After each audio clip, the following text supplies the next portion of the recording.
Well, first of all, I think the layered scaling model is definitely correct. I mean, that's absolutely the way these things have to work, given the constraints of blockchains. What is the layered scaling model? It's really how all payment systems scale, blockchain or otherwise. And I think a lot of people don't understand this, is that there is no equivalent to scaling at the base layer in the regular payment space.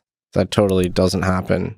All of them are built on layers. So Visa is like the fifth layer in the payment stack that ultimately depends on these utility scale settlement systems like Fedwire, CHIPS, ACH, basically interbank settlement systems.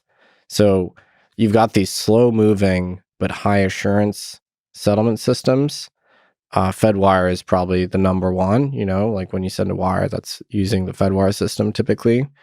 On top of that, you have banks, and then you have payment processors, and then you build up these layers and layers and layers, and then you have these fast payments, Venmo, PayPal, credit, debit, Visa, you name it. Those payments are not final when they occur. A credit card transaction will not be final for 90 to 120 days. So that's fascinating. You've decoupled the payment, the financial message, and the settlement. Those are distinct concepts, and the settlement happens on a deferred basis. So that's how you get scalability, is you have lots and lots of messages, but that they don't settle for a long time. They might settle on a net basis, on an end of day basis. But so that's really how it works. And then you have Fedwire, where your average transactions in the millions of dollars, and there's only a few 100,000 transactions a day. It's sort of an interbank settlement network. So that's my vision for how I think Bitcoin will develop too. Bitcoin itself on the base layer is this slow-moving, high-assurance final settlement network where if you're sending money to the other side of the globe to someone you don't trust, where you want that payment to be final in a short period of time, and both counterparties know it's final, then you would use that. But if you wanted to buy coffee, you could do it on a second layer. Lightning would be one way. There's a bunch of side chains now. Or you could use, a more centralized solution if you wanted.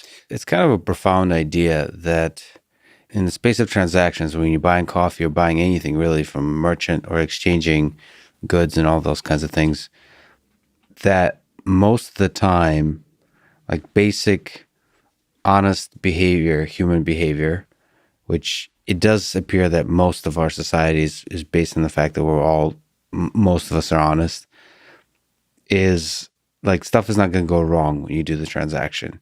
And you only need like the base layer, whether it's Bitcoin, whether it's, I forget the terms you use for the credit card version, but you need that just to verify, just to like resolve any disagreements or shady shit. Yeah. And that's a really rare occurrence. So it's okay for that to be handled in a small block debate, handled at a rate that's much, much lower than the rate of the transactions. That's a really interesting idea that when we spend money, we didn't actually exchange the money most of the time. Yeah, most of the time you're not getting final settlement when you do a transaction.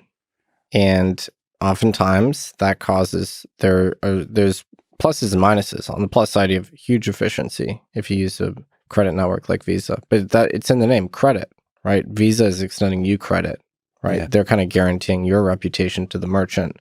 But fraud happens all the time, right? There's always fraud because you have this reversibility, right? And so you can, engage in fraud against a merchant. If you have a final settlement, there's no possibility for fraud. So that's one reason merchants kind of like accepting Bitcoin, because once you receive an inbound Bitcoin payment and you deliver some good or service, that payment can't be reversed. But frankly, most of the transactions we, undertake on a daily basis do not require those strong assurances of final settlement. There's one exception, which is physical cash.